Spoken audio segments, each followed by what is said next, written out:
Howdy guys. So last time I talked about what it was like working at Blizzard Entertainment as a game master. The interview process, the training, and some good old-fashioned behind the scenes at World of Warcraft. But in that video's comment section, two things happened that caught me off guard. Number one, my mustache got put on blast. Bro, fix that mustache, it's crooked. The part in your mustache is distracting. I love your mustache, but I can't help but see pinball paddles when I look at it. Pinball paddles? Pinball paddles? Girl, what kind of pinball are you playing? But number two, and by far much more important, is that I was floored to see just how many folks had questions about WoW's Game Masters. Questions like, is it true that you could skip the queue by writing Zug Zug in your ticket? Or why was there an interrogation room on Game Master Island? Today, I'll be answering those questions and so much more. We've got questions from YouTube and Discord, and even a couple from my Torrents profile on OnlyFans. What? I've even got a question in there from a guy that asked me what the biggest mistake was I ever made as a game master. And trust me, I am living proof that game masters make mistakes. I messed up real bad, and it's time I face the consequences. Bad baby, bad baby! So thank you for being here for this special Q&A episode about WoW's Game Masters. And thank you for sharing your memories of MMORPGs in the comments. It's going to be a fun one. But before we get into it, I want to take a super quick second to talk about the sponsor of today's video, Aura. And this is important, not just because it's our first ever sponsorship for the channel, but because Aura is a service that I've started using in my personal life to keep me and my family safe online. Just take a moment and think about the sheer amount of spam texts and calls that we get these days. We're at the tail end of the holiday season, and my friends and family come up to me on the regular, telling me about the spam texts and messages they get from dubious numbers claiming there's a delayed package somewhere and click this link now. But since I've started using Aura, I don't get too many of those messages, and let me show you why. Aura's data broker removal service searches the web for your personal information, like your name or your phone number, and it goes back to those platforms and it requests to have your details removed. That means less spam, robocalls, unwanted text messages for you and your family. That means less time spent wondering, wait a minute, did I actually sign up for this mailing list? Because spoiler alert, no you didn't. Someone at one of those data brokers sold your information. Aura's data broker removal tool does the hard work for us, so we can go back to what really matters. Gaming and memeing it up with our friends and family. So stop leaving yourself vulnerable to data breaches and brokers. Check out aura.com/NYF for a 14-day free trial for access to this tool, their antivirus service, VPN, and so much more. And thank you again to Aura for sponsoring this video. You're helping make my dream and this channel possible. So from the bottom of my heart, I just want to say thank you. All right, so let's hop into the Q&A. First up, I heard including the words Zug Zug would jump your ticket to the front of the queue. Is that true? Yes, there is some truth to this. There were certain words that if they were found in the text of a petition, the system would kick them to the front of the queue. And specifically, that was any terms related to or alluding to self-harm. And that makes sense, right? Like, Blizzard knows that some percentage of their audience may be, feeling isolated or depressed. The last thing that they would want is for someone who's going through a legitimate crisis to reach out asking for help only to be stuck in a long queue. That would be awful, and for Blizzard, it would also be a PR nightmare. So they did the responsible thing, and they made the queue prioritize those tickets whenever any of those terms were detected. Now, one problem with this situation is that gamers are very crafty, and they figured this out. Whispers and rumors started to circulate that if you included these kinds of terms in your ticket, that your ticket would get actioned faster. So this led to a trend of players writing in their seemingly normal tickets in very dramatic fashion in an effort to get their request actioned faster.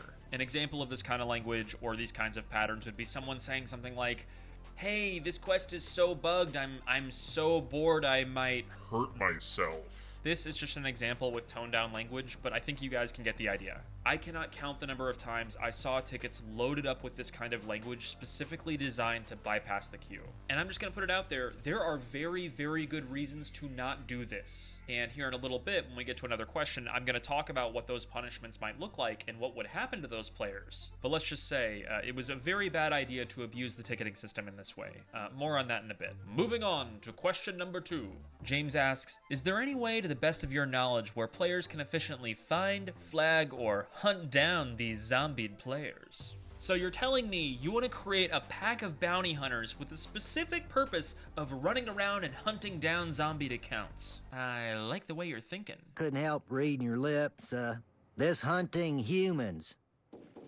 Do you need a license? While I personally love this idea, the reality is the people best positioned to spot a compromised account are actually the friends and the guildmates of that person. Like, if one of your friends or guildmates that hasn't played WoW in a while suddenly signs on and they do nothing but mining or herbalism for hours a day, seemingly without sleep, that's a pretty good hint that they've been compromised. And if that happens to you, or you spot that happening to one of your friends, then I strongly recommend you use this form on Blizzard's website to report that person as potentially compromised. In your report, I strongly recommend that you include the name of the character, the realm the character is on, and the time frame where you saw this kind of inhuman zombie-ish behavior going on. With any luck, they'll be able to sort it out and get their characters rolled back, sadly with no bounty hunting required. That said, 10 out of 10, I would totally tune into a YouTube channel that is nothing but like a guild on a PvP server for the specific service of hunting down zombie farmers. And bonus points if their guild name includes a King of the Hill reference. Alright, question 3. Are GMs actually doing anything when they say they'll escalate a bug? This is a great question, and as always, I'm going to answer it from my perspective, having been at the company more than 10 years ago. Back in the day, Blizzard had an internal bug report of every known issue in World of Warcraft. This list was pretty comprehensive, everything from minor spelling or translation issues, all the way down to huge broken pieces of content in the game. So when game masters would receive a bug report in-game via the ticketing system, they would open up this internal database to see if it had already been reported. And if so, or if we could find something that was very similar to what was being reported, we would add those details to the existing bug report. That said, I do want to point out that the vast majority of the bugs that were reported via the ticketing system were very harmless or very minor inconsequential issues that were already very well documented. Like, this NPC is moving in a funny way that's unintended, or maybe they're facing the wrong way during some dialogue. In these cases, the developers were already well aware of the issue, maybe they even were able to reproduce it on their end, but the fact is they just weren't impacting or seriously impacting that many players. And the reality is that adding to that thread of just another player experienced this bug wasn't likely to get any internal traction on it. Game masters knew that many of these issues were likely to sit in purgatory for a very long time before they were ever fixed. So to answer the original question, while these reports are absolutely appreciated, the fact of the matter is, unless it was a new report or if it was some seriously game-breaking piece of functionality, the likelihood of it actually having a huge impact or going up the chain was very, very small. Again, I am not trying to discourage anyone from reporting bugs. It really is incredibly helpful, but the reality is that if it was for something very, very small and it was already a widely known issue, chances are very likely that the game master would simply say, thank you, and move on and close the ticket. Alright, question number 4. A user named Dara asks, do game masters ever get inside scoops for what's cooking for WoW? This is a fun one, and I am abso-freaking-lutely ready to spill the beans. Did we get teasers and previews of upcoming content? Yeah, but was it anything really substantial?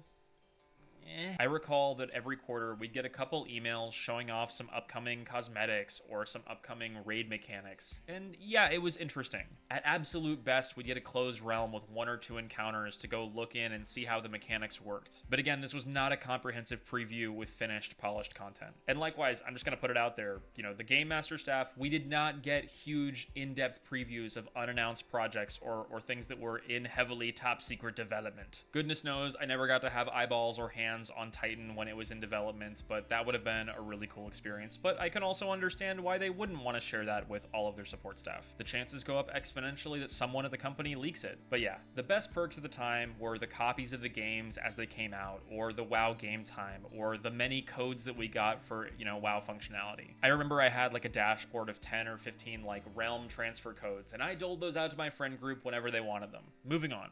Could you have messaged a player from your personal account to just hang out with them or be friends with them? Abso-freaking-lutely not. Nope, 1,000 times no. It would have gotten me into very hot water to go home and log into the game and then message a player privately and be like, hey there, I was that game master that helped you out a little while ago. On this topic, or at least slightly related, is that when I was there was a zero tolerance policy at the time that said game masters do not use internal tools to look up your personal account or those of your friends or your family under any circumstances. I remember this being such a strict policy that game masters were taught in onboarding that if you ever just so happened to pull a ticket from a friend or a family member, you should immediately get that ticket reassigned. Blizzard wanted to remove the chance for any kind of conflict of interest or any temptation that a game master might have to accidentally add some extra zeros to someone's gold balance. And I remember one time, the closest I got to this was I actually pulled a ticket from one of my best friend's guildmates. And I remember going to my team lead at the time and asking her, hey, is it okay if I process this ticket, or would you like to reassign it? And I remember she immediately just said, nope, I'll take it, let's reassign it. We won't even have you touch it. So yeah, Blizzard didn't want game masters mixing their personal lives and their personal game, experiences with that of what they were doing on the clock. And that makes sense. And you might be sitting there thinking, like, this would never happen. Like, this seems like such a random thing for someone to lose their job over. But I promise you, I knew game masters that did just that. This was seriously a zero tolerance policy. And I remember being told in training, we are not interested in arguing or debating about it. If you're caught fiddling with your account or one of your friends' accounts, it's going to lead to you getting let go. Next question.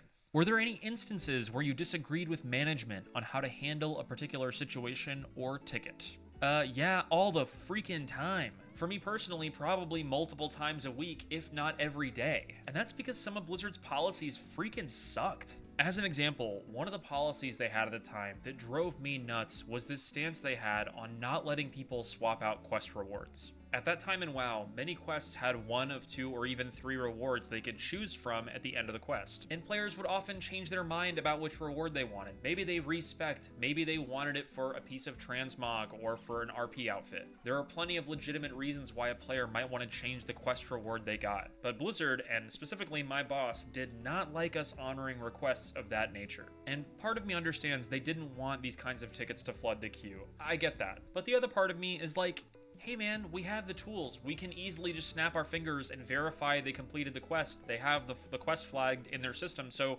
why not just give it to them? Why not just make the player happy? Obviously, I think that kind of system could be abused, so there would have to be limitations, like maybe only let them, revert a certain number of quest, choices or things like that. I remember going to my team lead day after day, and she was very patient with me, and I would ask, hey, is it okay if we just make a one-time exception for this player? And she would shoot them down very consistently, might I add, and just, say, nope, them's the breaks. This is why I would have been a terrible team lead, because I would have just honored all of these requests. You get a quest reward swap, and you get a quest reward swap, and everybody gets a quest reward swap. But just to say no all the freaking time, just because someone clicked the wrong thing in a spur moment when they finished a quest, seemed a little overboard to me. I did not like it. Zug.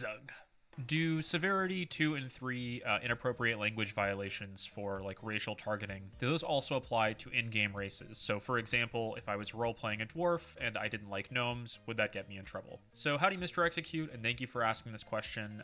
And not to give you the best or most insightful answer here, but I think a lot of this would come down to simply the context of how that interaction unfolded, what each type of player was asking for in that type of interaction, so on and so forth. I personally remember encountering players, that played into or leaned into that kind of, archetype in a role-playing scenario, and as long as it was within the spirit of play and it was in good fun, I don't think I would have personally actioned that type of behavior. That said, if it did become repeated or particularly hostile or nasty, or crucially, if the other player expressed like, hey, I don't like how you're treating me, and then those requests go ignored, then we would cross into, inappropriate language territory. Also, worth pointing out, in my last video, we talked about the severity scale that existed for inappropriate language, but in this particular situation, there's also another scale that comes into play, which is the harassment scale. In Cards on the Table, I don't remember every single severity that went into what was considered harassment, but I do remember one crucial element of that policy, which was that players should never ever try to circumvent in-game blocking systems or muting systems. So for example, if an altercation happened between two players, say the dwarf was role-playing, he didn't like this gnome guy, and the gnome guy said, hey, I don't like that, or muted the dwarf player, if this person went out of their way to, either get their friends to DM that gnome, or if they created an alt to simply DM that gnome, that would be a big no-no. Blizzard wants people to have fun while they're playing their games, and they appreciate that there's a role-playing audience there too. And to put a bow on this question, my best advice is if you're going to play or role-play this kind of character that has this kind of chip on their shoulder, always be conscientious of how you're communicating and make sure you're receptive to any feedback that you're given from other players. If someone tells you, hey, I don't like how you're treating me, probably should respect that. All right, that's that one. Next up. could you use your GM account to reply on the forums? And this one's going to be short and sweet because the answer is no. Game Masters were solely in the realm of in-game support. We did not touch billing inquiries, we didn't touch over-the-phone stuff, we also didn't touch anything on the forums. Even if the thread was about someone complaining about a Game Master or, an action that one of us had taken on a ticket. At Blizzard, the forums had their own team of support staff and PR folks responsible for it. And yes, I do remember getting tickets from time to time of people in-game being like, have you ever met or hung out with Ghostcrawler? I never met the guy, and that is not surprising because in-game support was kind of in our own little bubble. We existed in our own little special bubble of tickets and KPIs and metrics and stuff like that. We did not interact with artists or coders or developers or anybody like that in any meaningful capacity. And that segues us to our next question. Were there GMs anywhere else besides Austin? Were there GMs that spoke other languages? Yes, Oprah nod, yes! Blizzard's building in North Austin was just one of the many home bases for their support hubs around the world. In Austin in particular, I remember there being full teams dedicated to LATAM tickets, supporting tickets in Spanish as well as Portuguese. One of the locations that I remember interacting with a lot was their office in Ireland. Every now and then they'd get a ticket that they thought was for the EU but was actually for a US issue, so they would hand it over and we'd get to chat with them for a bit. They were really cool people and I enjoyed my time interacting with them. But more than anything else, I just want to underscore that it was a giant network of game masters all over the world,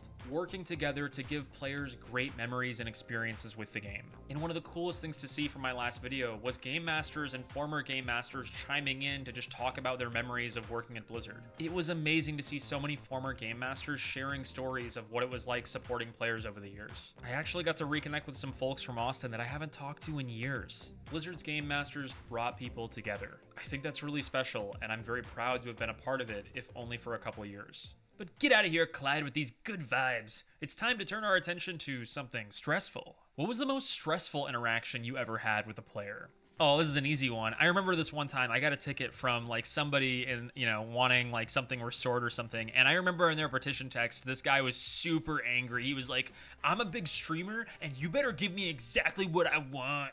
I don't know. I think his name was Asmongold or something.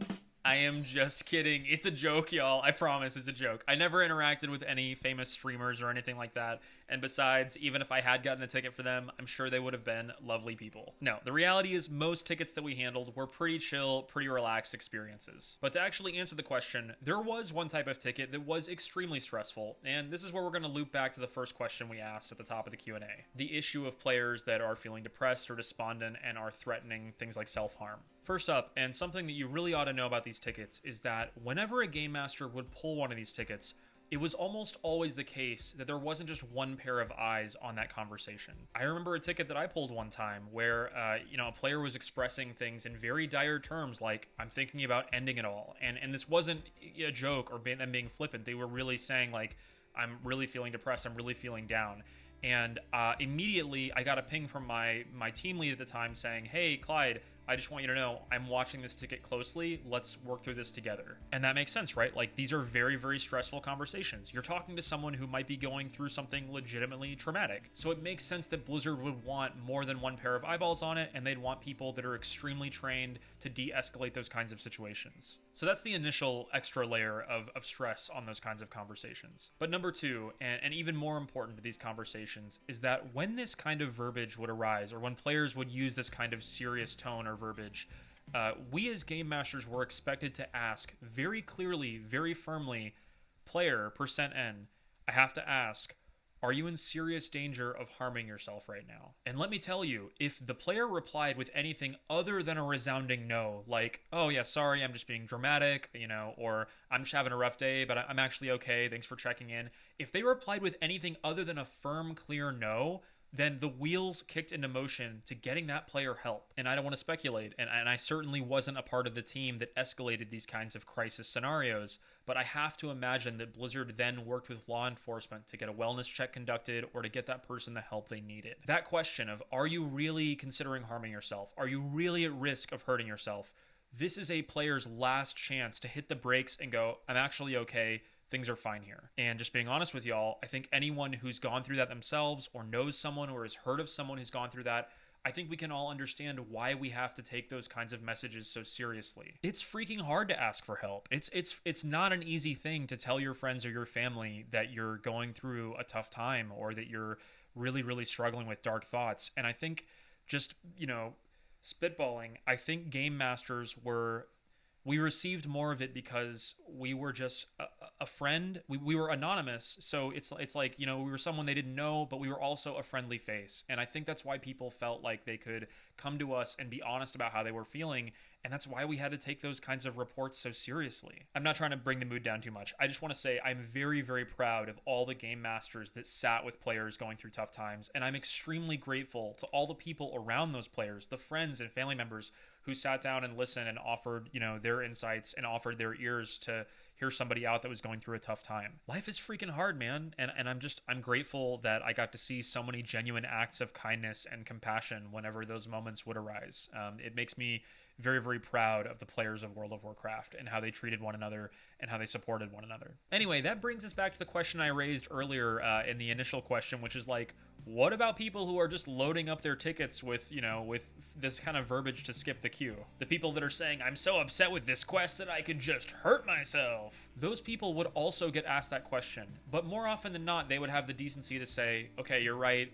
I was just using dramatic language. I'm not actually about to hurt myself. I just really want to get my quest fixed. And in those cases, game masters would educate them and say, hey, we know what you're doing. We understand that you're frustrated. There's a queue time, but this is an inappropriate or abusive use of the system. Not only that, but it would put people who are actually going through a crisis at risk if they had to wait through a line of people who aren't actually going through one. So yeah, Blizzard did come down hard on these people. They would get really, really firm warnings, but if it happened on a repeated basis, they would get the ban hammer. Do not abuse the ticketing systems in games. They are designed deliberately to try and get help to the people who need it as quickly as possible. And when you try and circumvent these systems, the only people you're hurting are your fellow players. So just don't do that. Let's be good human beings with mustaches, gosh darn it. All right, next question. Aki asks, I do have one question though. Did you ever have to use the GM Interrogation Room? Whoa, Aki, how do you know about the Interrogation Room? The first rule of Interrogation Room is that we don't talk about Interrogation Room. No, but seriously, I love this question. It is a question I probably would have asked myself when I first started as a game master, back in the day. But sadly, no, my lame answer is I never got to use it myself. I wish I could say that I used that interrogation room to chain up hackers and botters and whip them all 50 Shades of Grey style, but no, the reality is, if it was used, it was before my time. When we encountered players that were doing particularly, violating things or hacking in the game or moving through geometry in unintended ways, we simply froze their character or booted them offline and sent them that kind of verbiage. Something like, hello %N, you've been found in violation of Blizzard's guidelines, your account is being suspended in accordance with those guidelines, please see your registered email address for more information. These conversations were very short, very brief, to the point, and they were always one-sided conversations. We never got into back and forths with someone who was blatantly hacking or blatantly zombieing accounts because there was really nothing to be gained from it. And yeah, we had the ability to freeze characters, and I imagine that's what GM Island's interrogation room was originally used for, but when I was working there, by the time that, a player was getting frozen for some kind of inappropriate behavior or, exploitive activity, they were already way past getting a mandatory vacation, so those conversations didn't really need to happen, and almost always we were encouraged to send them to their email. But 10 out of 10, if I could have busted out the whips and chains in that interrogation room, I absolutely would have. Man, Game Master Nilders got freaky. What did Tier 2 Game Masters do that was different from Tier 1? Thank you for asking this question. And important context, there was actually more than 2 tiers for Game Masters. I don't know if I ever met anybody above Tier 3, but I've heard that they go as high as Tier 4, or at least went as high as Tier 4 back in the day. And my understanding, again, very outdated here, my understanding is that while the tools didn't change, the complexity of those tickets are what changed. My intuition is that they would be responsible for tickets that required a great deal more nuance or investigation to figure out what exactly was going on. Maybe it was an account compromise situation where the IP addresses were bouncing around within the same country, and it was going to take an extensive amount of time to review the logs and activity for each of those access points. Maybe it was just some kind of bug or some kind of insight that required a deeper level of investigation. This is work that would have either been just out of the reach of a lower level GM, or maybe it just would have taken them a lot longer. So Blizzard liked to train game masters up this tier of expertise and familiarize them with, some more in-depth processes. I vaguely recall talking to one of the Tier 2 game masters on my team, and I asked them, like, hey, what was the training y'all got? Did y'all get special super, hacker training? And I remember them saying, like, oh no, you just shadow for a couple days on the floor. It's not like It's not like a wildly different position or a wildly different job. And at the end of the day, I think it's probably very likely that it was just more critical or nuanced looks at the existing workflows. Anyway, that was just how it worked back in 2011, 2012 when I worked there. But if there were any game masters that were there after my time or, at a different time in Blizzard's history, I would love to hear if the process changed or if game masters received specialized training. So please leave a comment. I'd love to hear from y'all. Moving on. Some questions here from Some Person, and I replied to a couple of these via text, so I'm not going to read them all, but there's a couple here I do want to spotlight. First up, did you use the regular WoW client? And I appreciate you asking this. No, game masters did not use the regular WoW client. Each workstation had the regular WoW client installed, but there was also a launcher that was just a GM variation of it. And it's important to note that GM accounts were only flagged to log in from Blizzard IPs and from these specific clients. This is to say that we could not go home with our GM, credentials and try to, open up my normal WoW client on my computer and then try to sign in as a game master in my off time. That wouldn't work. And this was by design, right? Like, Blizzard didn't want people taking their work home with them, and goodness knows what game masters would have done in their free time if they could have just partied it up all night long on their player realms. And another question that I want to address from your series here is this question about possessing players. Yes, game masters could possess or sign in as another player in order to reproduce an issue or try and understand whatever bug or error they were experiencing at the time. It is worth noting here, though, that players really love to customize their UIs with add-ons like Bartender and Pitbull and stuff like that. So oftentimes when game masters would sign in as, other player characters, we would get a very wonky looking UI because we didn't have those add-ons installed. It would just look like bars and one skill over here and 3 clumped together over here, and the UI looked very, very wonky from our perspective. We didn't have add-ons on our client, and it made that process of possession or signing in as another character look very, very weird. And yeah, mostly it was for, verifying if a particular bug was, affecting just this character versus others, or if it was a particular issue with, something we needed to have eyes on. It was very easy to take our, invisible, naked, floating GM characters and observe something, but some issues, if it was a bug report or if it was some kind of error, it would require us actually seeing the game through that player's UI. So yeah, game masters sometimes had to deal with frustration about add-ons, but as a player, I loved add-ons. I could not imagine playing with stock UI. All right, moving on. Trash Parrot asks, did you or your colleagues ever personally deal with players who got themselves into places they shouldn't be, like onto GM Island or, a dev area or Mount Hyjal or one of these kinds of inaccessible locations? Thank you for asking this, and this is an interesting question. I kind of had to sit back and think about this for a minute, but to be entirely frank with you, it was extremely rare to see players in these kinds of locations. One, because game masters don't really just hang out there. Like I talked about previously, most of our communication was done in Atlas tools, so we didn't actually hang out on GM Island all that much. But two, and more importantly, is that players that went to the lengths to get to those locations knew that if they were spotted, they were likely going to be in trouble. I can imagine that if I was, geometry hacking or, respawn hacking to get to Game Master Island and doing all the effort to get there, you wouldn't want to just hang around there too long staying logged in, because if you were spotted, you'd probably get talked to or even banned if you were doing it multiple times. As for the second part of your question, I'm not aware of any automated systems that existed to automatically boot players out of the locations. I believe your story about your friend getting auto-kicked, and I'm sure that at some point in WoW's history they did implement those kinds of zone flags where if a player accesses it or spawns there for whatever reason, they get some debuff and that boots them out of there. That makes sense to me. But when I was there, I don't believe there were flags like that, and I did see players on GM Island from time to time, but it was very brief, very quick, and it would usually involve a conversation of,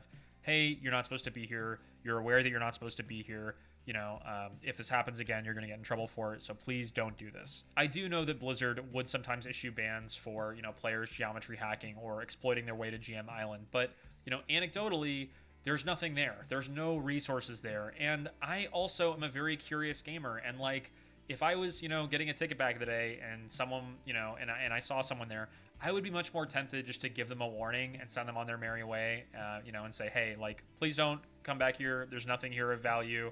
But if someone was just going there to explore it or whatever and just geek out and look at some WoW history, I don't know. I don't know. For me, no harm, no foul. But today it's probably a very different story. If not, you're gonna get auto flagged or even outright banned. So don't do it. You've been warned. What was the biggest mistake you personally made as a game master? All right, so gather around, friends. I will tell you about the time that I sent a player on a cruel and twisted, difficult and arduous journey around Azeroth because I could not read properly, and I will also tell you what happened after it landed on the forums. Okay, so first off, the first thing you gotta know is I was a Horde player, full stop. When I played the game in my free time, I always rolled Horde. If you have watched my previous videos, then you probably know I was an undead rogue doing stealthy things, always fantasizing about the day that I would get that glorious, glorious Ravenlord mount. I say all this because I want you to understand, I was not particularly well versed in the Alliance quest lines. Prior to working at Blizzard, I had never rolled an Alliance toon before, and every time I got questions about an Alliance quest line, I would have to double and triple check our indexes and repositories, and even Wowhead as a resource to make sure that I was giving players accurate information. But one day, I made a mistake. I got a question from an Alliance Paladin, I think someone like level 40 or approaching level 40, and they were asking me about, I think their mount quest or a class-specific quest. And to this day, I'm still not sure what I did wrong. I must have plugged in the wrong quest ID, I must have typed the wrong NPC name. I'm not quite sure the mistake that I made that day. All I know is that that day, when they asked me where the next step in their quest was, I told them quite clearly, quite confidently, oh, you want to get your mount or you want to do this thing? You gotta go to like Silithus or something.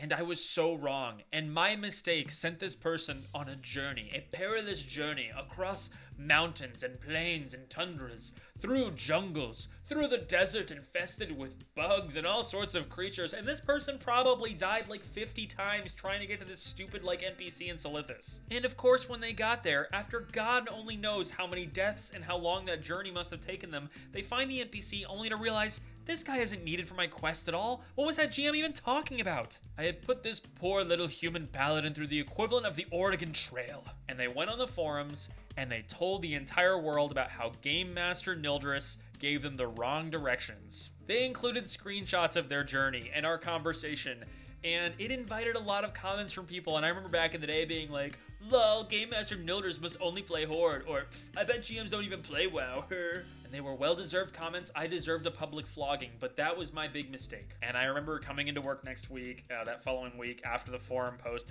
had blown up, and my team lead showed it to me, and she was like, you remember this? And I was like, vaguely, yeah, I think I screwed this up pretty bad, and we had a big laugh about it, and I waited online for that player to sign back on, and when they did, you know, as Game Master Nildris, I reached back out to them, I apologized profusely, I said, hey, I'm really sorry, I completely made a mistake, I'm sure you had a very eventful trip to Silithus and saw many interesting things on your way there, but yeah, let me actually help get your quest resolved. So I teleported them to the appropriate NPC, and I sent them a couple dozen in-game cookies as my way of apology and sent them on their merry way. But it was a big laugh. It's just something silly I had done in making a dumb mistake. So game masters, they make mistakes too. You know, sometimes we just click the wrong thing or look at the wrong quest line or NPC, and we're human. At least I think the game masters today are human.